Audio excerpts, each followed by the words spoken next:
ایک کارگو جہاز سمندری طوفان میں پھنس گیا۔ طوفان کی شدت سے قریب تھا کہ جہاز ڈوب جاتا۔ اس میں موجود تاجروں نے کہا، اگر جان اور مال پیارا ہے تو جہاز سے وزن کم کرنے کے لیے کچھ سامان سمندر میں پھینکنا پڑے گا۔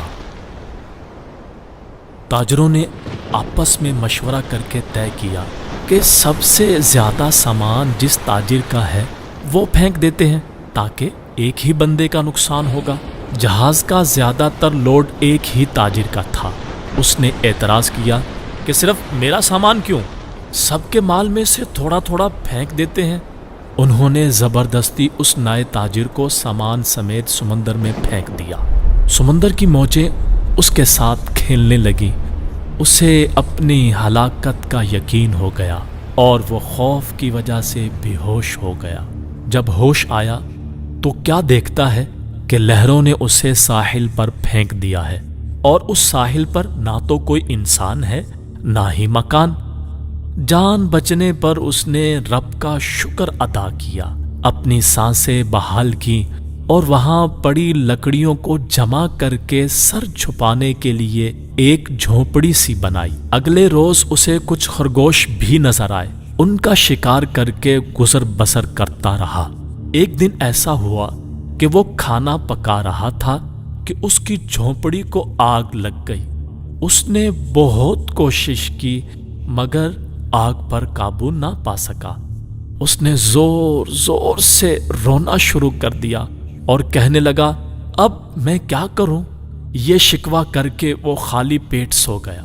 صبح جاگا تو عجیب منظر تھا۔ دیکھا کہ ایک کشتی ساحل پر لگی ہے اور وہ لوگ اسے لینے آئے ہیں۔ اس نے کشتی والوں سے پوچھا کہ تمہیں میرے بارے میں کیسے پتا چلا؟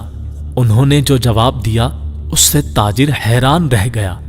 کشتی والوں نے کہا کہ ہمیں پتا تھا کہ یہ ساحل غیر آباد ہے، لیکن دور سے دھواں اٹھتا ہوا نظر آیا تو سمجھے شاید کوئی یہاں پھنسا ہوا ہے جسے بچانا چاہیے، اس لیے ہم تمہارے پاس آئے۔ پھر تاجر نے اپنا پورا قصہ سنایا تو ملاحوں نے یہ کہہ کر اسے مزید حیران کر دیا، جس جہاز سے تمہیں سمندر میں پھینکا گیا تھا وہ آگے چل کر غرق ہو گیا۔ یہ سن کر تاجر سجدے میں گر گیا، رب کا شکر ادا کرنے لگا اور کہا کہ پاک ہے وہ ذات جس نے مجھے بچانے کے لیے تاجروں کے ہاتھوں سمندر میں پھینک دیا۔ بے شک اللہ پاک اپنے بندوں کے بارے میں زیادہ جاننے والا ہے۔ حالات جتنے بھی سخت ہو جائیں، اللہ پاک کی رحمت سے مایوس نہ ہو، ہر حال میں اپنے رب پر بھروسہ رکھیے۔